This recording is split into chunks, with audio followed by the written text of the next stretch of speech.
இலங்கை ஒலிபரப்பு கூடுத்தாவனம் தேசிய சேவை நேரம் 7:02.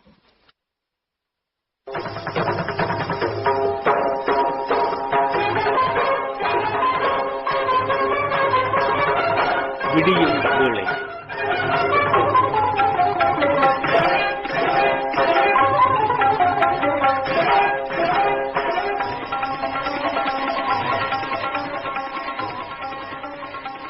விடியும் வேளை நேயர்களுக்கு எமது அன்பு வணக்கம்.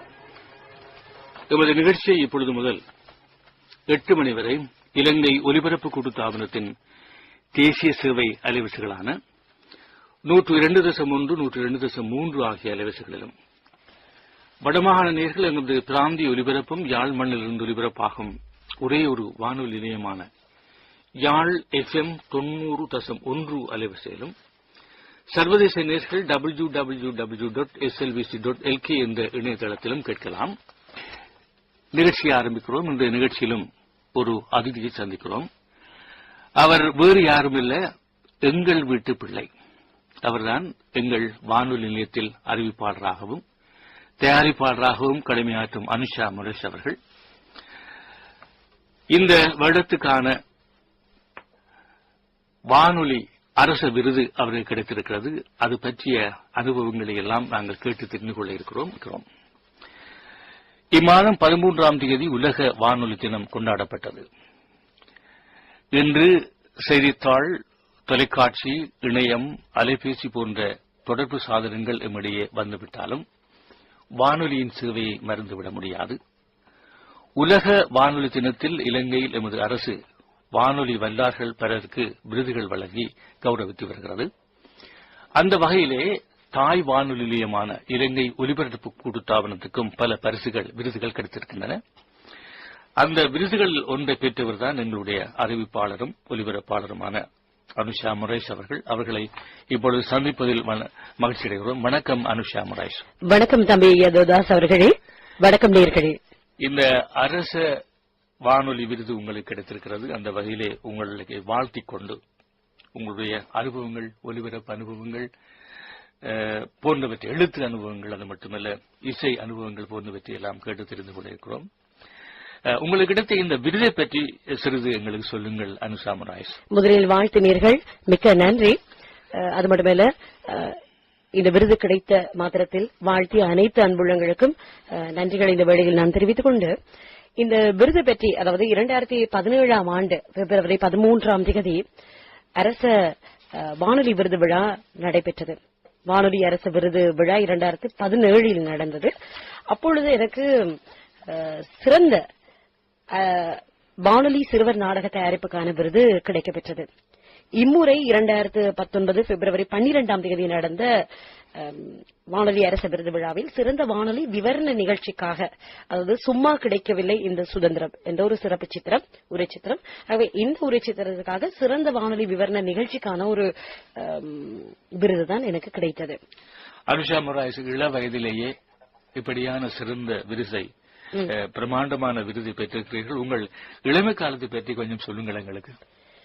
அதாவது இளமை காலம் என்னும் போது இசை ஞானம், இனிய குரல் வளம், கலை இலக்கிய ஆர்வம், கல்வியில் புலமை வேண்டும் என்று பல துடிப்போடுதான் என்னுடைய இந்த கலை உலக வாழ்க்கை ஆரம்பமானது என்று சொல்லலாம்.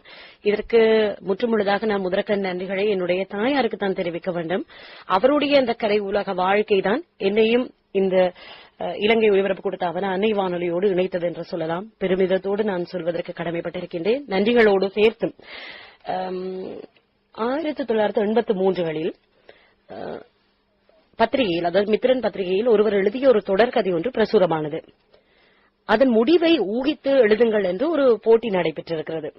அப்போது என்னுடைய தாயார் அந்த முடிவை எழுதி அந்த முதல் பரிசை அந்த சமயத்தில் பெற்றிருக்கிறார். இது அவருக்கு ஒரு உற்சாகத்தை கொடுத்திருக்கிறது. அதன் பிறகு தொடர்ந்து தேசிய பத்திரிகையில் குறுந்தொடர் கதைகளை அவர் எழுதிக் கொண்டிருந்தார். மீண்டும் சிந்துஜா என்ற தலைப்பில் குறுந்தொடர் கதை, அதாவது குறுகிய 4 வாரத்தில் முடியக்கூடிய தொடர் கதைகள், குறுந்தொடர் கதைகள் எழுதினார். அதன் பிறகு இப்படி அவருடைய இந்த கலை ஆர்வம் வானொலிக்குள்ளும் அவரை ஈர்த்தது என்று சொல்லலாம். 1986 வர்த்தக சேவையில் ஆண் எழுத்தாளர்கள் தொடர் நாடகங்களை எழுதி கொண்டிருந்த காலம் என்றும் சொல்லலாம், ஜாம்பவான்கள் என்று. ஆகவே அந்த காலத்தில் அவருக்கு வர்த்தக சேவையில் ஒரு விளம்பர நிகழ்ச்சியில், மிக பிரபலமான இதயரஞ்சனி என்ற நிகழ்ச்சியில் எழுத வாய்ப்பு கிடைத்திருக்கிறது. அந்த காலத்திலிருந்து 86 2001 ஆண்டு வரை அவர் 19 தொடர் நாடகங்களை எழுதியிருக்கிறார். உங்களுடைய தாயார் அனுஷா மொரைஸ் என்ற பெயரிலேயே எழுதியிருக்கிறார். நான் அந்த காலத்திலே எல்லாம் அவருடைய கதைகளை அல்லது கட்டுரைகளை எல்லாம் நாம் வாசித்த அனுபவம் இருக்கிறது. அந்த அனுஷா மொரைஸ் என்ற பெயரில் தான் அவர் எழுதினார். உங்களுக்கும் அனுஷா மொரைஸ் என்ற பெயர் இருக்கிறது, என்ன? நான் கேட்டிருக்கிறேன் அம்மாவிடம், ஏன் என்னுடைய பெயரில், உங்களுடைய பெயரில் நீங்கள் எழுதியிருக்கலாமே அம்மா, ஏன் என்னுடைய பெயரில் எழுதினீர்கள் என்று. அப்போது அவர் சொன்னார், ஒரு ஜனரஞ்சக நாடகத்துக்கு எப்போதுமே எழுத்தாளர்கள் ஒரு ஜனரஞ்சகமான பெயர் இருக்க வேண்டும் என்றுதான் நினைப்பார்கள். சிலர் புனை பெயர்களை எடுத்துக்கொள்வார்கள். ஆகவே நான் வேறொரு புனை பெயரை தேடி எழுதுவதை விட என்னுடைய மகளின் பெயரிலே எழுதினால் என்ன, உன்னுடைய பெயர் கொஞ்சம் நாகரிகமாக அழகாக இருக்கிறது அனுஷா என்ற போதுக்கு அழகாக இருக்கிறது என்று சொல்லி ஒரு ஜனரஞ்சக எழுத்தாளருக்கே அந்த உரிய அந்த எண்ணத்தோடு ஜனரஞ்சகமான பெயராக இது இருக்கட்டும். அதையும் விட அவருக்கு ஒரு எதிர்கால ஒரு லட்சியம் இருந்தது, ஊடகத்துறையில் என்னுடைய மகளை எப்படியாவது கொண்டு வர வேண்டும் என்று அவருடைய தீராத ஒரு ஆசை. அவருக்கு சின்ன வயதிலிருந்து ஊடகத்துறை மீது மிகுந்த ஈடுபாடு. ஆகவே அந்த துறைக்குள் என்னையும் கொண்டு வர வேண்டும் என்கின்ற அந்த ஒரு திட்டமிட்டு அவருக்கு ஒரு குறிக்கோளாகவே அவர் இருந்தார் என்றுதான் சொல்ல வேண்டும். எல்லா கலைகளையும் பிள்ளைக்கு சொல்லிக் கொடுக்க வேண்டும், அவரையும் எதிர்காலத்தில் ஒரு ஊடகத்துறைக்குள் நான் கொண்டு வர வேண்டும் என்ற ஒரு அவாவோடுதான் என்னுடைய பெயரையும் அந்த நாடகத்துக்கு எழுதினால் நன்று என்று நினைத்து அந்த சமயத்தில் எழுதியிருக்கிறார். அனுஷா மொரைஸ், நீங்கள் உங்களுடைய தாயாரை பற்றி நன்றாக சொன்னீர்கள், அவர் தான் வழிகாட்டியவர் என்று. இவரை போல இந்த ஒலிபரப்பு துறையில் அல்லது இசைத்துறையில் உங்களுக்கு வழிகாட்டிய வேறு யாரையாவது பற்றி சொல்ல முடியுமா? நிச்சயமாக. என்னுடைய தாயார் அவர் ஒரு சிறந்த வழிகாட்டியாக இருந்தாலும் தந்தைக்கு தந்தையாக இந்த அறிவிப்பு துறையில் பல விடயங்களை எனக்கு சொல்லிக் கொடுத்தவர் திருவாளர் ஜோக்கிம் பெர்னாண்டோ அவர்கள். அவர்களும் எனக்கு ஒரு சிறந்த ஆசான் என்று சொல்லலாம். இன்று நான் இந்த ஒலி வங்கிக்கு முன்னால் அமர்ந்திருந்து உங்களோடு நான் உரையாடுகின்றேன் என்றால் அதற்கு அவரும் ஒரு வழிகாட்டி. இந்த இடத்திலே நானும் ஒரு விடயத்தை சொல்ல வேண்டும். ஜோக்கிம் பெர்னாண்டோ என்றதும் என்னை வானொலி நிலையத்திலே அழைத்து முதலில் ஒரு ஒலி வாங்கிக்கு முன்னே இருக்க வைத்து இளைஞர் மன்றம் என்ற நிகழ்ச்சியிலே ஒரு கவிதையை வாசிக்க வைத்த முதலாவது ஊக்குவிப்பாளர் அல்லது என்னுடைய அன்புக்குரியவர் தான் இந்த ஜோக்கிம் பெர்னாண்டோ அவர்கள். அந்த நேரத்திலே அவர்தான் என்னை வானொலி நிலையத்துக்கு அழைத்து வந்து இந்த ஒலிவாங்கிக்கு முன்னே ஒலிக்க வைத்து ஒலிபரப்புன்ற ஆசை அல்லது அனுபவத்தை எல்லாம் பெற்றுக் கொடுத்தவர். அந்த வகையில் அவரை நானும் நன்றி சொல்ல வேண்டும்.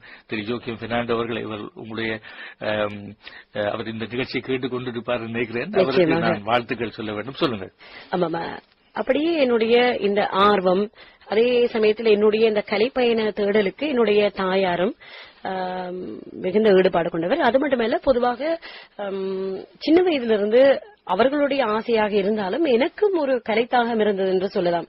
4 வயதில் பரதநாட்டிய கல்வியையும் கர்நாடக இசை வாய்ப்பாட்டு இசையையும் வீணை இசையையும் என்னை கற்பிக்க இலங்கையினுடைய புகழ்பூத்த கலைஞர் சங்கீத வித்வான் கலாசுரி திருமதி கௌரீஸ்வரி ராஜப்பன் அவர்களிடம் என்னை கொண்டு போய் சேர்த்தார்கள்.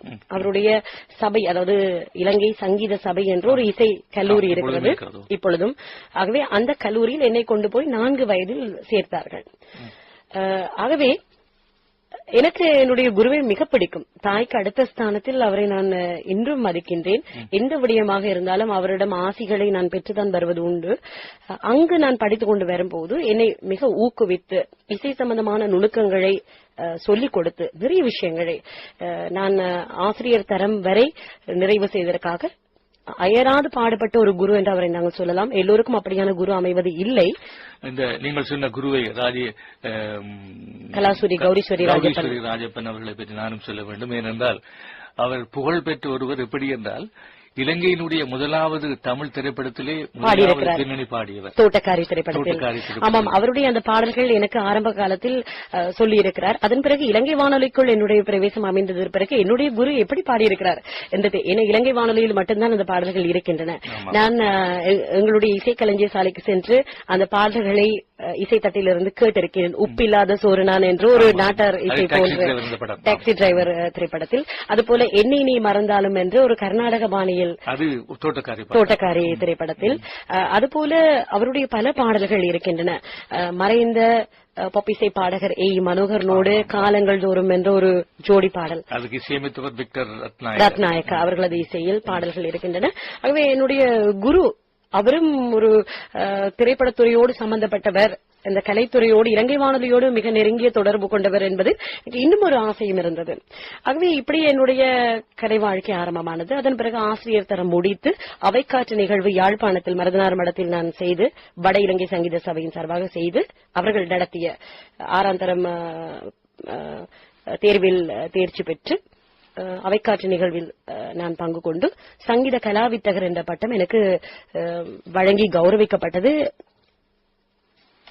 2000 நினைக்கின்றேன் சங்கீத கலா வித்தகர் என்கிற பட்டம் 2002ஆம் ஆண்டு வட இலங்கை சங்கீத சபையால் எனக்கு வழங்கப்பட்டது.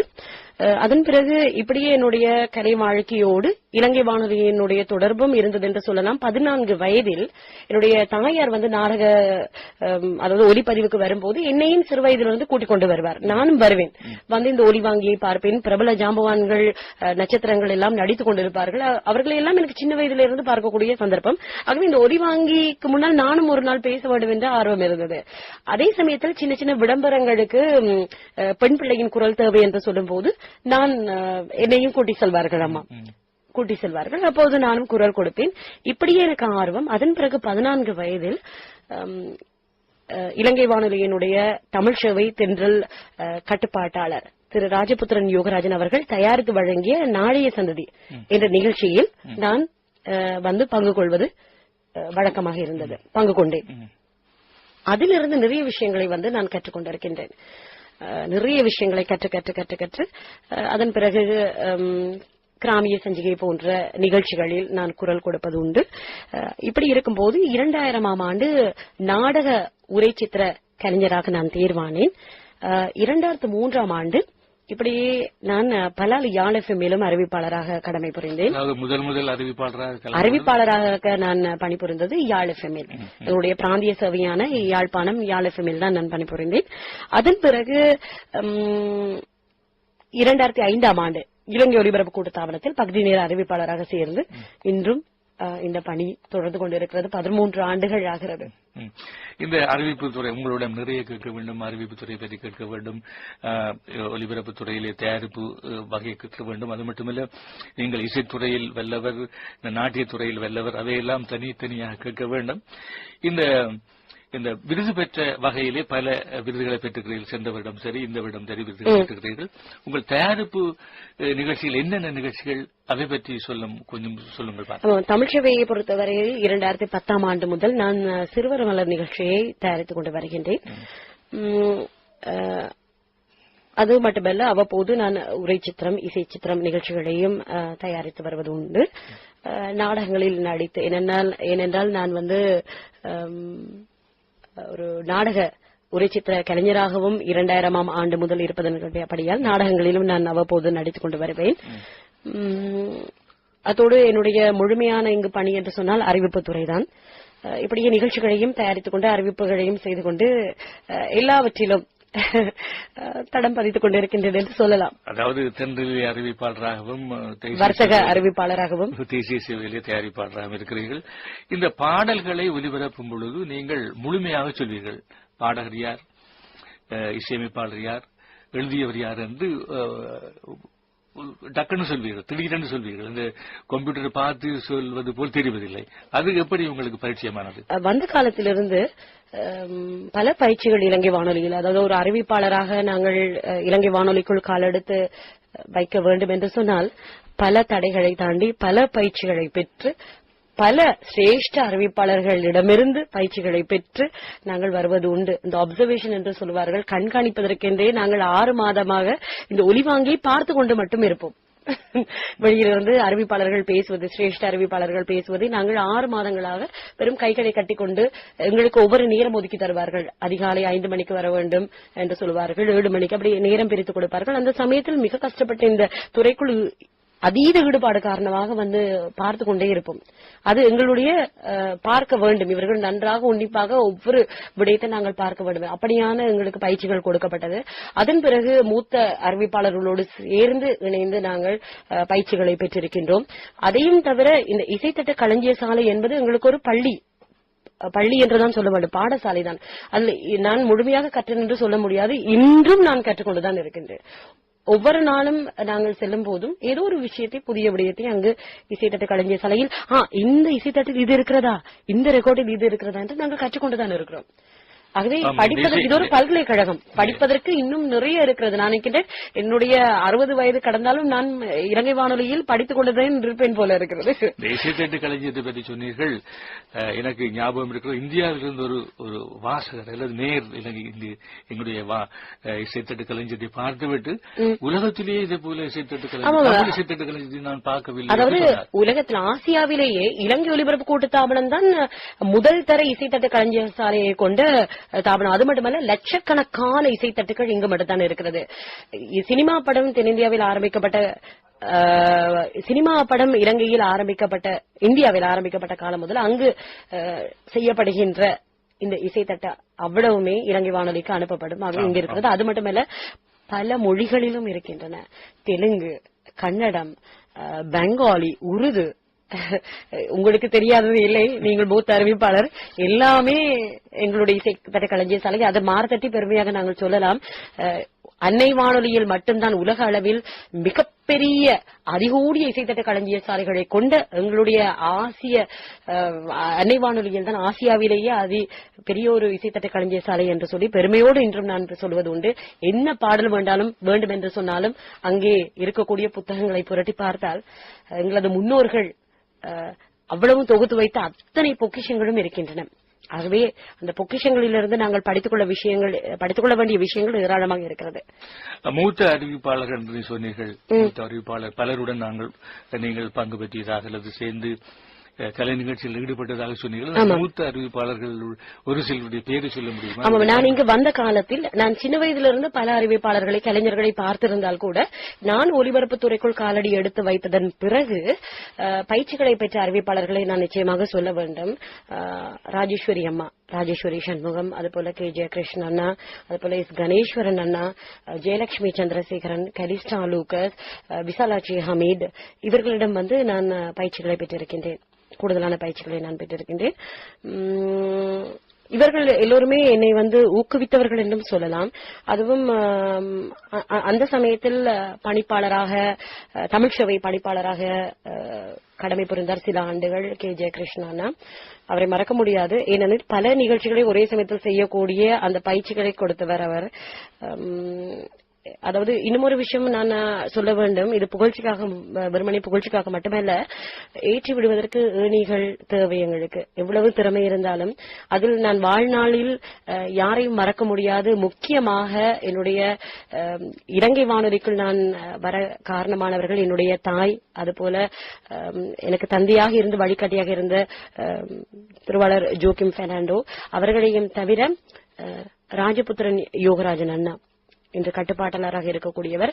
அதுபோல் அதன் பிறகு நிறைய, அதாவது நீங்கள் இதை செய்யுங்கள் அனுஷா, செய்ய முடியும், பயிற்சியை பெறுங்கள் என்று சொல்லி நிறைய நிகழ்ச்சிகளை தமிழ்ச்சேவை பணிப்பாளராக இருந்து தந்தவர் KJ கிருஷ்ணா. அதுபோல இப்பொழுதும் இருக்கக்கூடிய தமிழ்ச்சேவை பணிப்பாளர் R கணபதி பிள்ளை அவர்களும் எல்லா அறிவிப்பாளர்களையும் ஊக்குவித்து பல நிகழ்ச்சிகளை நீங்கள் செய்யுங்கள் என்று எங்களை நம்பி தருகிறார்கள் என்று சொல்லலாம். என இளவயதிலே நீங்கள் பக்குவப்பட வேண்டும், நிறைய நீங்கள் கற்க வேண்டும் என்று சொல்லி பல நிகழ்ச்சிகளை இன்றும் நான் படித்துக் கொண்டுதான் இருக்கின்றேன். இத்தனை விடயங்களை சொல்லித் தருவார்கள். இப்படி செய்யுங்கள் என்று வழிகாட்டியாக இருக்கிறார்கள். அவர்களை மறக்க முடியாது. அவர்களுக்கு நாங்கள் இப்பொழுதுமே நான் நன்றியோடு, விசுவாசத்தோடு கடமைப்பட்டு இருக்கின்றேன் என்றுதான் சொல்ல வேண்டும். அனுஷா மொரேஷ் அவர்களை, நீங்கள் இந்த அரச விருது பெற்றிருக்கிறீர்கள், வானொலிக்கான அரச விருது. இந்த விடமும் சென்ற விடமும் பெற்றிருக்கிறீர்கள்.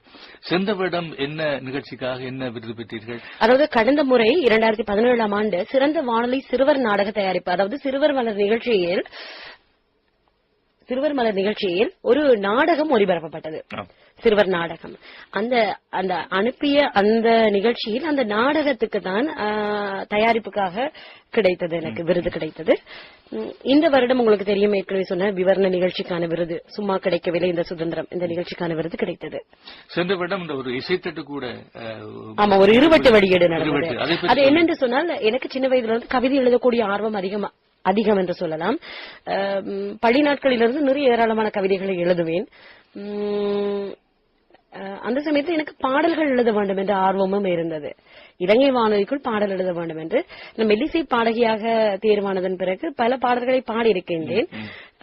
சில பாடல்கள் இருக்கின்றன, சில பாடல்கள் இல்லை. அதே சமயத்தில் பாடல்களை என்னுடைய தாயார் பெயரிலும் நான் 2 பாடல்களை எழுதினேன். அதுவும் ஒலிப்பதிவு செய்யப்பட்டு ஒலிபரப்பானது. அதன் பிறகு நான் கடந்த ஆண்டு இந்த 2017 சிறந்த வானொலி சிறுவர் நாடக தயாரிப்புக்கான விருது கிடைத்தவுடன் எனக்கு ஒரு உற்சாகம் வந்தது. நாங்கள் இம்முறை இந்த சிறுவர் தினத்தில் சிறுவர் மலரில் பங்கு கொள்கின்ற மாணவர்களையும் ஏனைய, அதாவது இலங்கையில் இருக்கக்கூடிய திறமையான பல மாணவர்களையும் நாங்கள் உள்வாங்கி ஒரு மாபெரும் பிரமாண்டமான ஒரு நிகழ்ச்சியை செய்ய வேண்டும் என்ற ஒரு எண்ணம் எனக்கு வந்தது.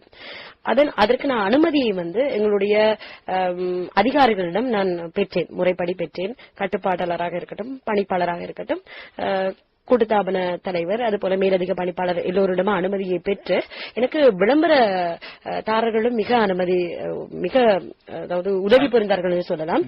ஒரு 3 மணித்தியாலம் நேரடியாக 60 மாணவர்களை வைத்து ஆனந்த சமரகோன் என்ற எமது மல்டி ஸ்டுடியோ கலையகத்தில் நேரடியாக, அதாவது ஒலிப்பதிவும் அல்ல, அந்த மாணவர்கள் அனைவருமே நேரடியாக தங்களுடைய நிகழ்ச்சியை 3 மணியிலிருந்து 6 மணி வரையும் ஒரு அவைக்காட்சி நிகழ்ச்சியாக செய்தார்கள். பிரபல ஒலிபரப்பாளர்கள் எல்லோருமே வருகை தந்தார்கள். பெற்றோர்கள் நிறைய ஒத்துழைப்பு கொடுத்தார்கள். நமது இலங்கை ஒலிபரப்பு கூட்டத்தாபன சக ஊழியர்களும் நிறைய ஒத்துழைப்பு கொடுத்தார்கள். மிக பிரமாண்டமாக, அதாவது இலங்கை வானொலி சரித்திரத்திலேயே தமிழ் நிகழ்ச்சி, நேரலை நிகழ்ச்சி, இவ்வளவு ஒரு பிரமாண்டமான நிகழ்ச்சி இது கடந்த ஆண்டு அக்டோபர் மாதம் 1ஆம் தேதி தான் நடந்தது. வண்ணத்திக்கள் என்று சொல்லி கோல்டன் பட்டர்ஃபிளைஸ் என்ற பெயரில் மும்மொழியிலும் நடந்தது. தனி தமிழுக்கென்று மிக பிரமாண்டமான ஒரு நிகழ்ச்சியாக சிறுவர் தினத்தில் நடந்தது.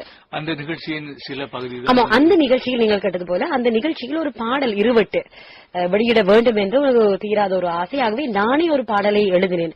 மலர்கள் சின்ன மலர்கள் நாங்கள், அன்பை பரப்பும் சிறுவர் நாங்கள், சிறுவர் மலர் நிகழ்ச்சியின் வழியே சிந்தை கவரும் குயில்கள் நாங்கள் என்று ஒரு பாடலை எழுதி இந்த சிறுவர் மலர் நிகழ்ச்சியில் பங்கு கொள்கின்ற மாணவர்களை வைத்து நானும் பாடி இசையமைத்தார் டிரோன் பெர்னாண்டோ என்ற இலங்கையினுடைய ஒரு இசையமைப்பாளர்.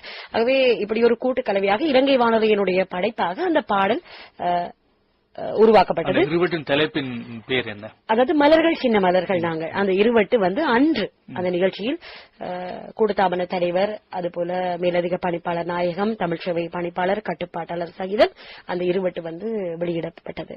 அனுஷா மொராஸ் அவர்களே, உங்களுடைய அந்த சிறுவர் மலரிலே இந்த இருவட்டில் இடம்பெற்று இந்த பாடல்களை எல்லாம் கேட்டோம். இந்த பாடலை இயற்றியது நீங்களா? நான் தான் எழுதினேன். தயாரிப்பு போன்றவை எல்லாமே நான் தான். அந்த அனுபவத்தை சொல்லுங்கள். அது ஒரு சுவாரஸ்யமான ஒரு அனுபவம். இப்ப 1ஆம் தேதி அக்டோபர் 1ஆம் தேதி சிறுவர் நிகழ்ச்சியில் எப்படியாவது இந்த பாடலை நாங்கள் வெளியிட வேண்டும் என்ற ஒரு ஆசை எனக்கு, எப்படியாவது நான் செய்ய வேண்டும் என்று. அதற்கு அந்த குழந்தைகளும் சிறுவர் மலர் நிகழ்ச்சியில் பங்கு கொள்கின்ற மாணவ செல்வங்களும் நிறைய ஒத்துழைப்பு கொடுத்தார்கள். நாங்கள் 6 பேர் சேர்ந்து இந்த மாணவர்களை கொண்டு போய் அவர்களுக்கு சரியாக பயிற்சிகளை கொடுத்து ஒரு நாள் சென்றது இந்த பாடல் நிறைவு செய்வதற்கு.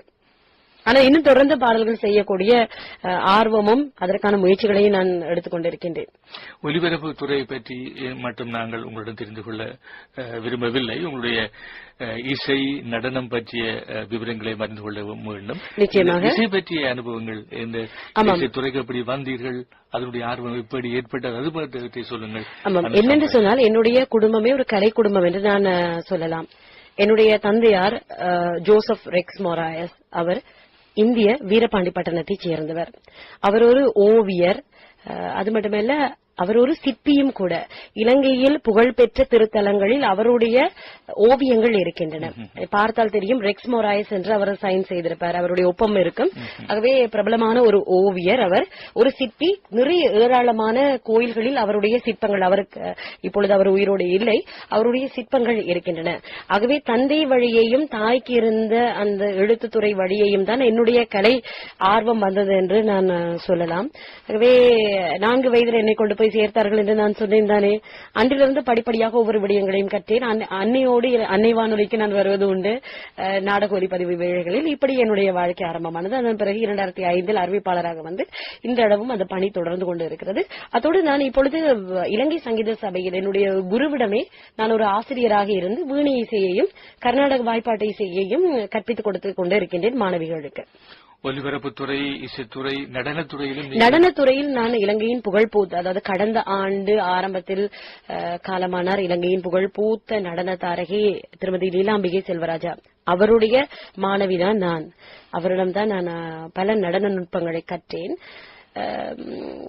ஆனாலும் எனக்கு இந்த பரதத்தை முறையாக கற்றுக் கொடுக்க நேரம் இல்லை என்றுதான் சொல்ல வேண்டும். ஆனா ஆர்வம் இருக்கிறது. ஆனால் கற்றுக் கொடுக்க சரியான அந்த உகந்த நேரம் இல்லை, நேரம் போதாது. ஒலிபரப்புத்துறை, இசைத்துறை, நடனத்துறை போன்றவற்றில் எல்லாம் ஈடுபடுகிறீர்கள். உங்களுடைய பட்டங்கள், கல்வி தரம் பற்றி சொல்ல முடியுமா? நிச்சயமாக. அதாவது சாதாரண தரம், உயர் தரத்தில் நான் வர்த்தக பிரிவில் கல்வி கற்றேன். என்னுடைய பாடசாலை கொழும்பு 13 அமைந்திருக்கின்ற புனித அன்னமாள் பாடசாலை. அந்த பாடசாலையில் நான் பாடர் வகுப்பு முதல் உயர்தரம் வரை உயர்தரத்தில் நான் வர்த்தக பிரிவில் கல்வி கற்று அதன் பிறகு என்னுடைய தாயார் இந்த கலைத்துறைகளோடு சேர்த்து என்னை கணினி அறிவும் அப்பொழுது தேவை, மிகுந்த தேவை, உன்னுடைய எதிர்காலத்துக்கு கணினி அறிவு என்பது மிக தேவை என்று கருதி டிப்ளமா இன் சாப்ட்வேர் இன்ஜினியரிங் என்னை கற்க வைத்தார் பிபிசியில். ஆகவே அங்கு நான் கல்வி கற்றேன். முறைப்படி கணினி துறையிலும் நான் டிப்ளமா இன் சாப்ட்வேர் இன்ஜினியரிங் கற்று அதன் பிறகு கொழும்பு பல்கலைக்கழகத்தில் இதழியல் துறையிலும் டிப்ளமா கற்கைகளை பூர்த்தி செய்தேன் 2004. அதன் பிறகு இப்படியே இப்பொழுதும் நான் பட்டய கல்வியை கற்றுக்கொண்டு வருகின்றேன். தமிழ் துறையில், தமிழ் இலக்கிய துறையில் நான் கல்வி கற்றுக்கொண்டு வருகின்றேன். முடித்ததன் பிறகு சொல்லலாம், தொடர்ந்து படித்துக் கொண்டே இருக்க வேண்டும், நிறைய கற்க வேண்டும். உலகத்தில் கற்க வேண்டிய விஷயங்கள் ஏராளமாக இருக்கிறது. நான் ஆரம்பத்திலே சொன்னது போல கல்வி என்பது கடல் போல, அதை நாங்கள் படித்து முடித்தேன், கரை கண்டேன் என்று நான் சொல்ல முடியாது. தொடர்ந்து நான் கற்க வேண்டும், கற்றுக்கொண்டே இருக்க வேண்டும். அனுஷா மொரேஸ் அவர்களே, இந்த ஒலிபரப்பு துறையில் ஈடுபடுகிறவர்கள் அர்ப்பணம், சாமர்த்தியம், பண்பாடு போன்ற பழக்க வழக்கங்களை கையாள வேண்டும் என்று சொல்வார்கள். நிச்சயமாக நிச்சயமாக. இந்த அர்ப்பணம் என்ற வகையிலே இந்த வானொலி துறை என்பது அதிகாலையில் வர வேண்டும், நள்ளிரவில் செல்ல வேண்டும், அப்படியான சந்தர்ப்பங்கள் ஏற்பட்டதுண்டா? அதிலே நிறைய இருக்கிறது. அதாவது எனக்கு முற்று முழுதாக என்னுடைய நீங்கள் சொன்னது போன்று இந்த கலைத்துறையில் நான் அர்ப்பணித்து வேலை செய்ய வேண்டும் என்று எனக்கு ஊக்குவித்து எனக்கு துணையாக இருப்பவர்கள் என்னுடைய அன்னை தான். அதாவது எந்த நேரத்திலும் சரி நீ இதை செய், எனக்கு ஒரு நான் போய் அம்மா இது கொஞ்சம் கடினம் தான் என்று கேட்டாலும் இல்லை நீ செய், நீ இதை கற்றுக்கொள், இதை செய்யத்தான் வேண்டும், முடியாது என்று நீ எப்பொழுதுமே வாழ்க்கையை சொல்லக்கூடாது, முடியாது, இயலாது, மாட்டேன் என்று நீ சொல்லவே கூடாது, இந்த வார்த்தைகளை நீ பயன்படுத்தக்கூடாது, நீ உனக்கு தெரியாத விடயத்தை நீ கற்றுக்கொள்ள முயற்சி செய் என்று சொல்லி என்னை நிறைய ஊக்குவிப்பார், தூண்டுவார். எப்பொழுதுமே குடும்ப உறவுகள் பக்கபலமாக இருந்தால்தான் நாங்கள் எந்த ஒரு துறையிலும் மிளிர முடியும். அதற்கு என்னுடைய தாயார் மிகுந்த அர்ப்பணிப்போடு என்னுடைய குழந்தையை கூட அவர்தான் பாடசாலைக்கு, நான் அதிகாலை வந்தால் அவர் பாடசாலைக்கு கூட்டிச் செல்வார். அவர் ஒரு சர்வதேச பாடசாலையில் கல்வி கற்கிறார். கூட்டிச் சென்று விட்டு கூட்டிக் கொண்டு வருவார். அதுபோல நான் சில பாடசாலைகள் அவரை விட்டுக் கொண்டு நான் வந்தால் அவர் கொண்டு போய் பிள்ளையை எடுப்பார். அதுபோல பிள்ளைக்கு சரியான உணவு கொடுத்து என்னுடைய வேலையை நீ உன்னுடைய கலை பயணத்தை நீ தொடர் என்று சொல்லி அவர் எனக்கு மிக ஒரு சப்போர்ட்டாக இருக்கிறார்னு தான் சொல்ல வேண்டும் என்னுடைய தாயார். ஒலிபரப்பு துறையிலே இந்த அர்ப்பணம் என்பது மிக முக்கியம். அதுபோல வெறுமனே உழைப்புக்காக மட்டும் நான் இந்த துறையை தேர்ந்தெடுத்தேன் என்று சொல்ல முடியாது. அப்படி அல்ல. முதலில் நான் இந்த அன்னை வானொலியினுடைய இந்த ஒலிபரப்பு துறையை ஆழமாக நேசிக்கின்றேன் என்றுதான் சொல்ல வேண்டும். சொல்ல போனால் பித்து என்றும் எனக்கு சொல்லலாம். என்னென்று சொன்னால் இதற்குள் நாங்கள் சிலர் யோசிப்பார்கள், என்னடா 60 வயது கடந்தாலும் இவர்கள் ஏன் இங்கு வருகிறார்கள், இவர்களுக்கு வேற வேலை தெரியாதா என்று. அப்படி அல்ல. இதன் மீது கொண்ட தீராத பற்று. நாங்கள் ஒலிபரப்பு துறையை மிக விசாலமாக நேசிக்கின்றோம், அதி தீவிரமாக நேசிக்கின்றோம். நேயர்களை நாங்கள் மதிக்கின்றோம். ஒவ்வொரு நேயர்களுக்கும் நாங்கள் மதிப்புகளை கொடுக்கின்றோம். நேயர்கள் அதாவது அவர்கள் மகிழ வேண்டும், அவர்களை நாங்கள் மகிழ்விக்க வேண்டும், நல்ல படைப்புகளை தரமான நிகழ்ச்சிகளை கொடுக்க வேண்டும் என்கின்ற ஒரு ஆர்வம், தேடல், இது எல்லாமே இருக்கிறது. ஆகவே நான் உழைப்புக்காக மட்டும் வரவில்லை. உழைப்புக்காக வந்திருந்தால் எப்பொழுதும் நான் இங்கிருந்து ஓய்வு பெற்று சென்றிருப்பேன் என்றுதான் சொல்ல வேண்டும். ஆனால் அதையும் கடந்து இந்த ஒலிபரப்பின் மீது, அன்னை வானொலியின் மீது தீவிரமான ஈடுபாடு, அன்பு பற்று கொண்ட அந்த காரணத்தால் தான் இன்றும் நான் அயராது உழைத்துக் கொண்டிருக்கின்றேன். என்ன வேலை கொடுத்தாலும் நான் மாட்டேன் என்று சொல்ல மாட்டேன். அதாவது நான் ஒரு அறிவிப்பாளர், நான் இதை செய்ய மாட்டேன் என்று என்னுடைய வாயில் ஒரு நாளும் வராது. உயர் அதிகாரிகள் என்ன வேலை செய்து கொடுத்தாலும், யாரும் இல்லாத சமயத்தில் அந்த உரிய வேலைக்கு டைப்பிங் செய்ய வேண்டும் என்றாலும் உடனடியாக நான் செய்வேன். ஒரு எடிட்டிங் செய்ய வேண்டும் என்றாலும் திடீரென்று ஒருத்தருக்கு ஒரு தொழில்நுட்பவியலாளர் இல்லை எடிட்டிங் செய்ய என்றாலும் நானே செய்வேன். ஆகவே என்னை நம்பி பயம் இல்லாமல் கொடுப்பார்கள். அந்த உரிய நேரத்தில் இந்த கடமையை செய்து முடிப்பார் என்ற நம்பிக்கை என்னுடைய உயர் அதிகாரிகளுக்கு இருக்கின்ற படியாலும் அவருடைய ஆசீர்வாதத்தோடு நான் இன்று முன்னேறிக் கொண்டு செல்கின்றேன் என்றும் நாங்கள் சொல்லலாம்.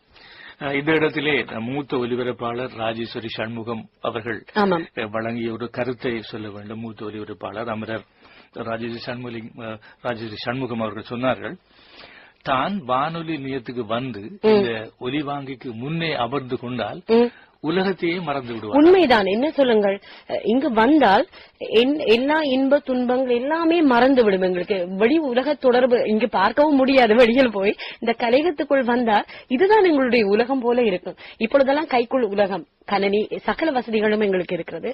ஆகவே இந்த ஒலி வாங்கித்தான் என்னுடைய நண்பராக இருப்பார். வானதி கேட்டுக்கொண்டிருக்கும் நேர்கள் தான் எங்களுடைய உறவுகளாக இருப்பார்கள். எல்லாவற்றையும் இன்ப துன்பங்கள் எல்லாவற்றையும் நாங்கள் மறந்து, நேரம் போவது கூட தெரியாமல், எங்களுக்கு பசி எடுப்பது கூட தெரியாமல் நாங்கள் கடமை புரிவோம். மணித்தியால கணக்கில் நேரத்துக்குரிய நேரத்துக்கு நாங்கள் சாப்பிடுவது இல்லை. ஏனென்றால் எங்களுடைய நிகழ்ச்சிகள் அப்படித்தான். ஆகவே இதெல்லாம் நாங்கள் கவனத்தில் கொள்ள மாட்டோம். அதையெல்லாம் அர்ப்பணம் என்று சொல்லலாம். நான் அர்ப்பணத்தை போல இன்னும் ஒன்று சொன்னேன், சாமர்த்தியம். ஒலிபரப்பாளர்களுக்கு சாமர்த்தியம் வகையிலே நீங்கள் நடந்து கொண்ட சம்பவம், கவலை விட்டு சாமர்த்தியமாக நடந்து அப்படி நிறைய சம்பவங்கள் நடந்திருக்கிறது. அந்த குறிப்பாக 1, 2 சொல்ல முடியாது. நிறைய சாமர்த்தியமான விஷயங்கள் நாசுக்காக செல்லும். அது வானொலி கேட்பவர்களுக்கு தெரியாது. நிறைய விஷயங்கள். உதாரணமாக நீங்கள் சட்டென்று கேட்கும் போது பட்டென்று ஞாபகத்துக்கு வருவதில்லை. சாமர்த்தியான விஷயங்கள் ஏராளமாக. நான் தொலைக்காட்சி, அதாவது தேசிய தொலைக்காட்சியிலும் நான் நிகழ்ச்சி தயாரிக்கவில்லை, நிகழ்ச்சி வழங்குனராக இருக்கின்றேன், நிகழ்ச்சி தொகுப்பாளராக இருந்திருக்கின்றேன். அப்பொழுது ஒரு முறை மறக்க முடியாது, அதுவும் நேரடியாக பார்த்து கொண்டிருக்கிறார்கள், விஷுவல் மீடியான. அப்பொழுது எங்களிடம் அந்த மைக் இருக்கும் தானே, மைக் கலந்து விட்டது. அடுத்து அந்த பேச வேண்டும் நான், அதாவது அதுவும் ஒரு செவ்விதான் நான் எடுத்துக்கொண்டிருக்கின்றேன். ஒருவரை செவ்வி காண்டு கொண்டிருக்கிறேன். ஆமாம், பூட்டி விடுவார்கள். மைக் கலந்து விட்டது. நான் பார்க்க, அதுவும் எனக்கு அல்ல, என்னுடன் சக பணிபுரிந்த ஒரு பெண் அறிவிப்பாளனுக்கு கலந்து விட்டது. உடனடியாக எங்களுக்கு அந்த நாங்கள் செவிகளில் வைத்திருப்போம் தானே மைக்ரோபோன். அப்பொழுது எங்களுக்கு தயாரிப்பாளர் சொல்லுகிறார், பேசுங்கள் என்று. அந்த பெண்மணி பேசுவார் இல்லையே, நான் பேசிக்கொண்டே இருக்க வேண்டும். நான் கேள்வி கேட்கிறேன். அவர் விஷுவலை 2 பக்கமும் கேமராவை காட்டும் போது அவருக்கு என்ன செய்வதென்று அவர் கண்டை காட்டுகிறார். மைக் இல்லை என்று. மைக் இல்லாவிட்டால் பேசுவது கேட்காது. மிக சாமர்த்தியமாக நகைச்சுவையாகவும் இருந்தது. எனக்கு என்ன செய்வதென்று தெரியவில்லை. அது ஒரு மறக்க முடியாத வாழ்க்கையில் இப்படியெல்லாம் நடக்கும் என்று எண்ணிக்கொண்டேன். அதன் பிறகு அவர்கள் யூகித்துக் கொண்டார்கள். இப்ப நேரடியாக சொல்லவும் முடியாது. அந்த விளம்பர இடைவெளி வரும் வரையும் நான் எதையாவது சொல்ல வேண்டும். சில கேள்விகளை நாங்கள் பிரித்து வைத்திருந்தோம். இந்த கேள்விகளை நீங்கள் கேட்க வேண்டும், இந்த கேள்விகளை நான் கேட்க வேண்டும், இப்படித்தான் பேச வேண்டும் என்று நாங்கள் பேசிக்கொள்வோம் தானே. அப்படி நிறைய சம்பவங்கள் நடந்திருக்கிறது. தொலைக்காட்சியை பற்றி சொன்னீர்கள். தொலைக்காட்சியின் மூலம் நீங்கள் செய்த நிகழ்ச்சிகளை பற்றி கொஞ்சம். ஆமா, மதிய விருந்து என்று சொல்லி ஒரு நிகழ்ச்சி. அது எந்த தொலைக்காட்சி? ரூபவாகினியா? ஆமாம், நேத்ரா தொலைக்காட்சியில், தமிழ் நேத்ரா தொலைக்காட்சியில் ஒரு 3-4 ஆண்டுகள் நான் பணிபுரிந்தேன். இந்த நான் சொன்னேன், அர்ப்பணத்தை பற்றி சொன்னேன், ஒலிபரப்பு துறையிலே சாமர்த்தியத்தை பற்றி சொன்னேன், இந்த பண்பாடு பற்றியும் சொல்வார்கள். இந்த மற்ற வானொலி நிலையங்கள் எல்லாம் விட இந்த இலங்கை வானொலிக்கு ஒரு பண்பாடு இருக்கிறது, ஒரு மரபு இருக்கிறது. தமிழை தமிழாக பேசுவார்கள், மற்றவர்கள் வேறு விதமாகவெல்லாம் பேசுவார்கள். உண்மையாகவே வானொலியை கேட்டுத்தான் பிள்ளைகள் எல்லாம் கல்வி கற்கிறார்கள், அந்த மொழியை பின்பற்றித்தான் பேசுகிறார்கள் என்ற வகையிலே இலங்கை வானொலியிலே உண்மையான தமிழ் அல்லது எழுத்து தமிழ் பயன்படுத்தப்படுகிறது. வேறு இடங்களிலே இந்த பேச்சு தமிழ் பயன்படுத்தப்படுகிறது. இவை பற்றி உங்களுடைய அபிப்பிராயம் என்ன? இல்லை, நான் அதை பற்றி நான் சொல்ல வரவில்லை. பொதுவாகவே நல்ல கலா ரசனை இருக்கின்ற நேயர்களாக இருக்க வேண்டும். அது மட்டுமல்ல, அறிவிப்பாளர்கள் என்பவர்கள் எந்த பிரதேசத்தைச் சேர்ந்தவர்கள், முன்னோர்கள் சொல்லிக் கொடுத்ததுதான், அறிவிப்பாளர்கள் என்பவர்கள் எந்த பிரதேசத்தைச் சேர்ந்தவர்கள் என்பதை நாங்கள் தெரியப்படுத்தக்கூடாது. எங்களுடைய அறிவிப்பு பொதுவான அறிவிப்பு, தமிழ் அறிவிப்பாக, தமிழில், அதாவது நல்ல தமிழில் நாங்கள் உரையாட வேண்டும். நல்ல தமிழ், சிறந்த அறிவிப்பாளருடைய குரல் அவர் எந்த பிரதேசத்தைச் சேர்ந்தவர் என்று விளங்கக்கூடாது, அப்படி சொல்லுவார்கள். ஆனால் இன்று அதிகப்படியாக இந்த வட்டார சொற்கள், பிரதேச சொற்கள், அது நாகரிகம் என்ற போர்வையில் பயன்படுத்தப்படுகிறது. ஆங்கில சொற்கள் எல்லாம் பயன்படுத்தப்படுகிறது. நான் அதையெல்லாம் நான் கவனத்தில் கொள்வதும் இல்லை, அதை நான் விமர்சனம் செய்ய வரவும் இல்லை, நான் விரும்புவதும் இல்லை. பொதுவாக என்னுடைய குணம், நான் செய்கின்ற நிகழ்ச்சிகளில் தரமான நிகழ்ச்சிகளாக நான் செய்ய வேண்டும். என்னை நான் திருத்திக் கொள்ள வேண்டும். நான் தவறுவிட்டால் திருத்திக் கொள்ள வேண்டும். நான் இன்னும் கற்றுக்கொள்ள வேண்டும். இதை மட்டுமே நான் பார்த்துக் கொண்டு என்னுடைய நிகழ்ச்சிகளை நான் படைத்து வருகின்றேன். இந்த அரச வானொலி விருதை 2 வருடங்கள் பெற்றிருக்கிறீர்கள், இந்த வருடமும் சென்ற வருடமும். இப்படியான பரிசை அல்லது விருதை பெற விரும்புகின்றவர்கள் செய்ய வேண்டிய அல்லது அர்ப்பணிப்புடன் செய்ய வேண்டிய காரியங்கள் பற்றி சொல்ல முடியுமா? அதுதான், எந்த ஒரு வேலையை கொடுத்தாலும் அதை அர்ப்பணிப்போடு, நான் விருது பெற வேண்டும் என்று என்னுடைய நிகழ்ச்சிகளை நான் ஒரு காலமும் செய்வது இல்லை. என்னுடைய, அதாவது நேயர்கள், என்னுடைய, அதாவது நான் ஒரு வீட்டில் இருக்கும் போது கூட, நான் வானொலியை கேட்கும் போது நான் ஒரு நேயராக இருந்துதான் நான் கேட்பது உண்டு. ஆகவே நான் நேயராக இருக்கும் போது என்னுடைய மனதில் எழக்கூடிய, இப்படி இருந்தால் நன்றாக இருக்குமே இந்த நிகழ்ச்சி, இப்படி இவர்கள் பேசினால் நன்றாக இருக்குமே, இந்த பாடலை இந்த சமயத்தில் ஒலிபரப்பினால் நன்றாக இருக்குமே, இந்த பாடலுக்கு இதை புகுத்தினால் நன்றாக இருக்குமே என்று அந்த சிந்தனை எனக்கு எப்பொழுதுமே இருந்து கொண்டிருக்கும். எதையாவது நான் யோசித்துக் கொண்டே இருப்பேன். என்னுடைய எல்லா வேலைகள் மத்தியிலும் ஏதாவது ஒன்று செய்ய வேண்டும், புதிதாக செய்ய வேண்டும் என்று யோசிப்பேன். அந்த சமயத்தில் எங்களுடைய பணிப்பாளர் அவர்கள், இந்த இப்படி சுதந்திர தினத்துக்கான ஒரு சிறப்பு சித்திரம் ஒன்று நீங்கள் செய்ய வேண்டும் என்று கட்டளையிட்டார்.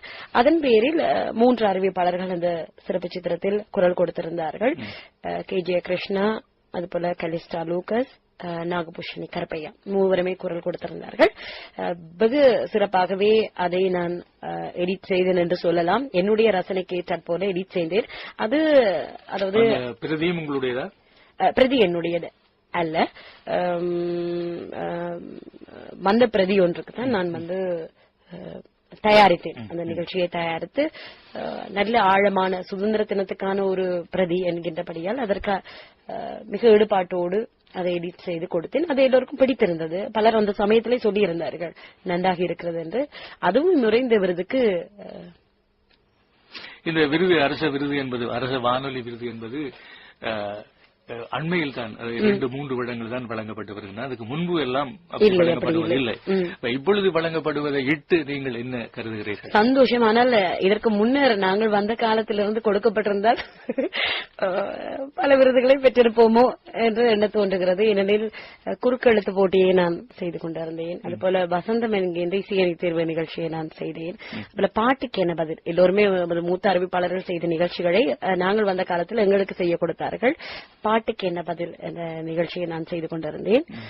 இப்படியான பல நிகழ்ச்சிகள் நான் சொன்னேன். இந்த ஒலிபரப்பு துறையில் ஈடுபடுபவர்கள் அர்ப்பண சிந்தனையுடன் ஈடுபட வேண்டும், சாமர்த்தியமாக ஈடுபட வேண்டும், பண்பாடுகளை பின்பற்ற வேண்டும்.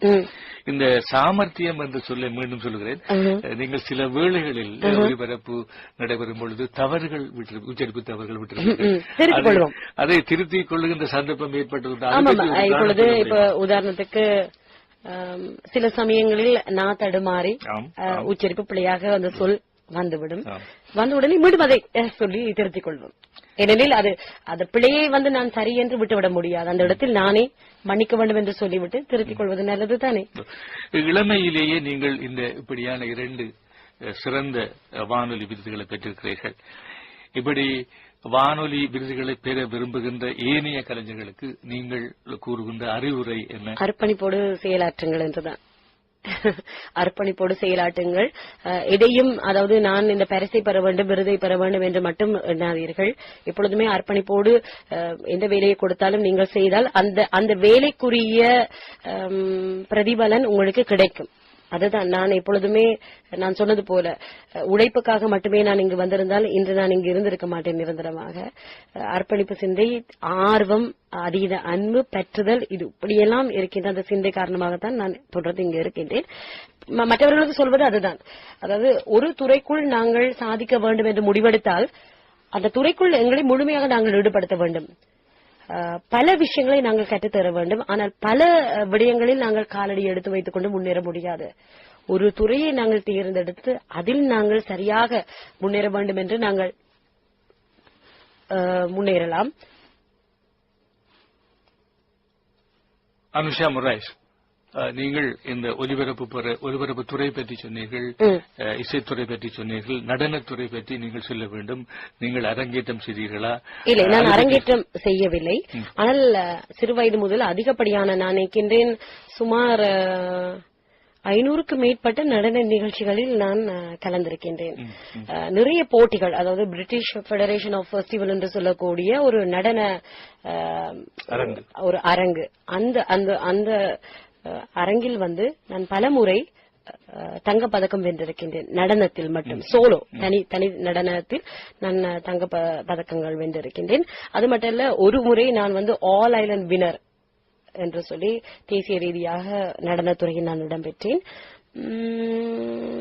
எப்படி சொல்லலாம், இந்த இசையை பற்றி சொன்னீர்கள், ஒலிபரப்பு துறை சொன்னீர்கள். இந்த நடனத்துறைக்கு உங்களுடைய வழிகாட்டி யார் அல்லது குரு யார்?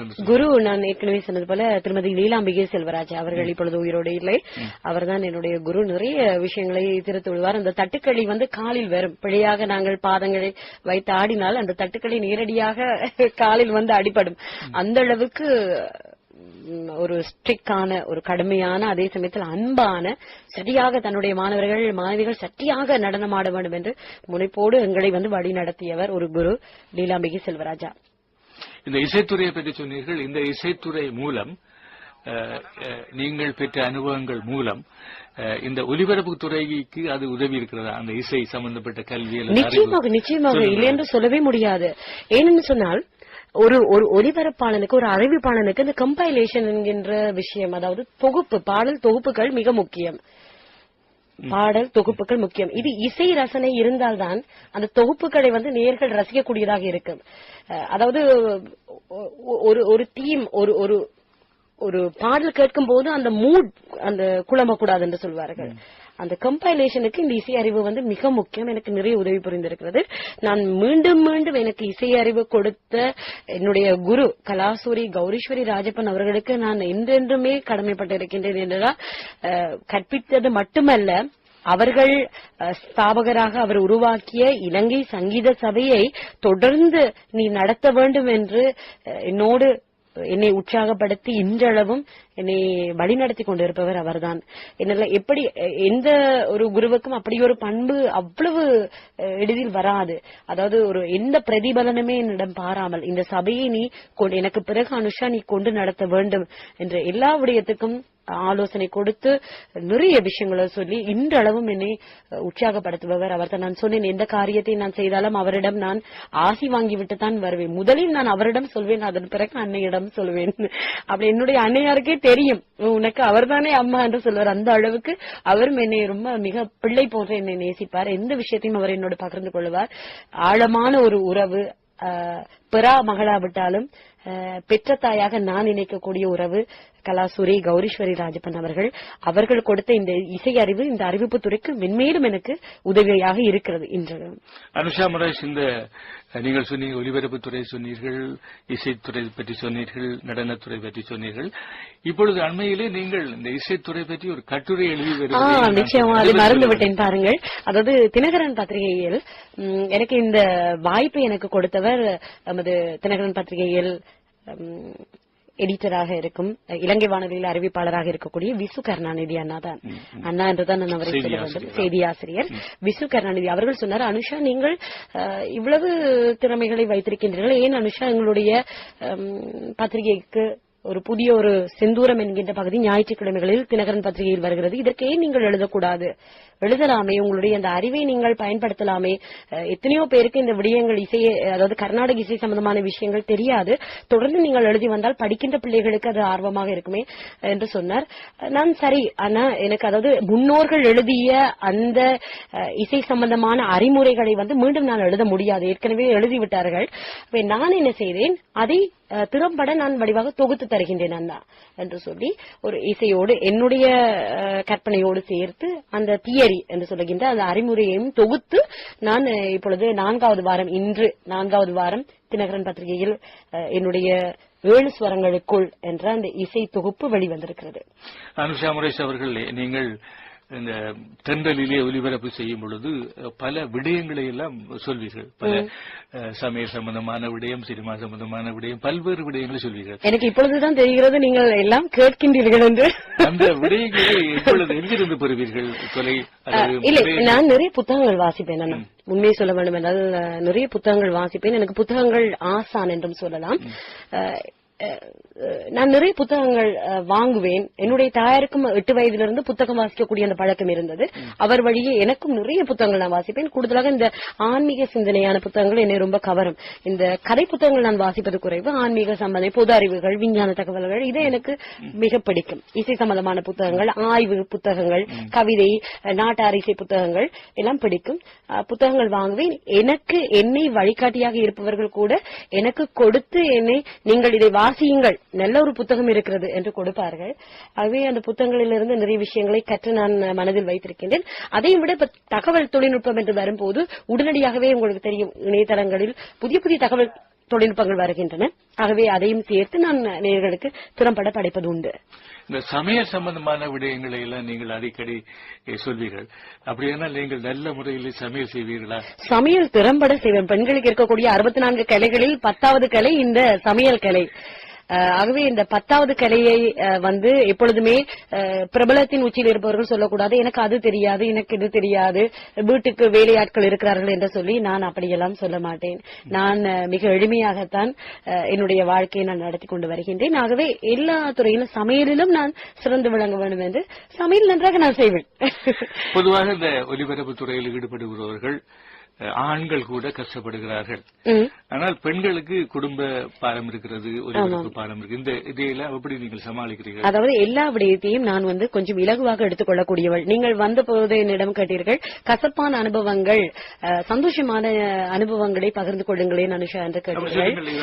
அதாவது எப்பொழுதுமே எனக்கு ஒரு பழக்கம் இருக்கிறது. என்னுடைய அன்னை கூறியது போல, கசப்பான அனுபவங்களை என்னுடைய மனதில் வைத்துக் கொண்டு நான் என்னுடைய வாழ்க்கையை பின்னோக்கி கொண்டு செல்பவள் அல்ல. எப்பொழுதுமே புதுமை பெண்ணாக இருக்க வேண்டும், பாரதி கண்ட புதுமை பெண்ணாக இருக்க வேண்டும். எப்பொழுதுமே என்னுடைய மனதில் வீழ்வேன் என்று நினைத்தாயோ என்று பாரதியினுடைய அந்த வாசகங்கள் என்னுடைய மனதில் இருக்கும். என்னுடைய தாயார் எழுதிய அனைத்து நாடகங்களுடைய தலைப்புகள் நீங்கள் கேட்டால் ஆச்சரியப்படுவீர்கள். அந்த 7 மணி இருளில் ஒவ்வொரு ராத்திரி வேளையிலும் பார்கவி காத்திருக்கிறாள், காதல் என்கின்ற தீவினிலே வீழ்வேன் என நினைத்தாயோ, வசந்தங்கள் வாழ்த்தும் போது சமாந்திர கோடுகள் சந்திக்கின்றன, கருப்பு ரோஜா, நியாயங்கள் கைதாகிய போது, முரண்பாடுகள், பழைய வானத்தில் புதிய நிலா, அதுபோல கண் வழிய ஒரு கனவு, அது ஒரு மழைக்காலம், மீண்டும் அந்த அழகிய கனவு, இப்படியான நாடக, அதாவது கதைகளுக்கு அவர் பெயர்களை சூட்டியவர். அதுபோல அவருடைய சிந்தனை போலதான் எந்த கசப்பான நிகழ்வுகளையும் பெரிதாக நான் தலையில் போட்டு குழப்பிக் கொண்டு இருக்க மாட்டேன். எல்லாவற்றையும் இலகுவாக எடுத்துக் கொள்ளக்கூடிய அந்த தன்மை என்னிடம் இருக்கிறது. கடினமான ஒரு விஷயத்தையும் சரி நாங்கள் செய்து பார்க்கலாம் என்று இலகுவாக, அது என்னுடைய தாயார் வழியே எனக்கு ஒரு பழக்கம் என்று சொல்லலாம். அனுஷா முரேஷ், இந்த நிகழ்ச்சி நிறைவு செய்ய இன்னும் சில நிமிடங்கள் தான் இருக்கின்றது. என்றாலும் கூட உங்களிடம் நிறைவாக ஒரு கேள்வி. உங்களைப் போல இந்த கலை அல்லது ஒலிபரப்புத்துறை அல்லது இசைத்துறை அல்லது நாடகத்துறை அல்லது நடனத்துறை போன்றவற்றிலே ஈடுபடுகின்ற இளம் கலைஞர்களுக்கு நீங்கள் சொல்லுகின்ற அறிவுரை என்ன? அறிவுரை என்று சொன்னால், அதாவது இசைத்துறை, நடனத்துறை, கலைத்துறை எல்லாமே அறிவிப்பு துறைக்கு தேவை.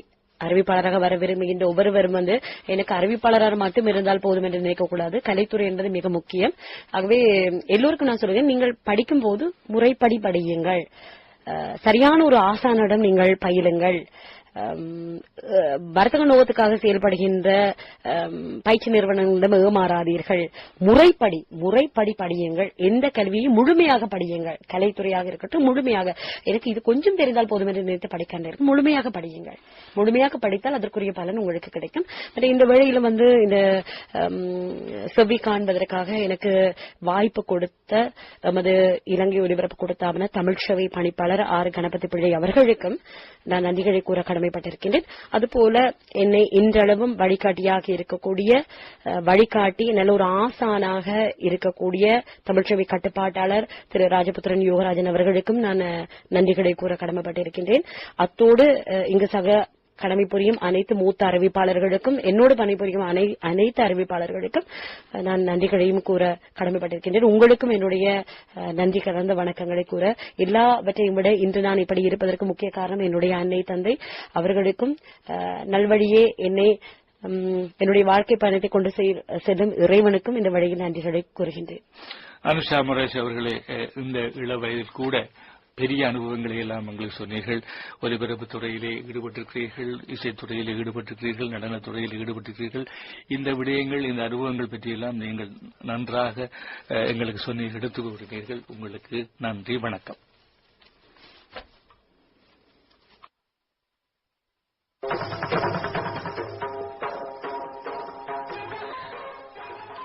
விடியும் வேளை நிகழ்ச்சி கேட்டீர்கள். நிகழ்ச்சியிலே வானொலி விருது பெற்ற அறிவிப்பாளர் அனுஷா மொரேஷ் அவர்களுடைய கருத்துக்களை கேட்டீர்கள். நிகழ்ச்சி இத்துடன் நிறைவு பெறுகிறது. மீண்டும் ஒரு நிகழ்ச்சியிலே சந்திக்கும் வரை உங்கள் அனைவருக்கும் வணக்கம் கூறி விடைபெறும் நான் தம்பி ஐயா தேவதாஸ். வணக்கம் நேயர்களே.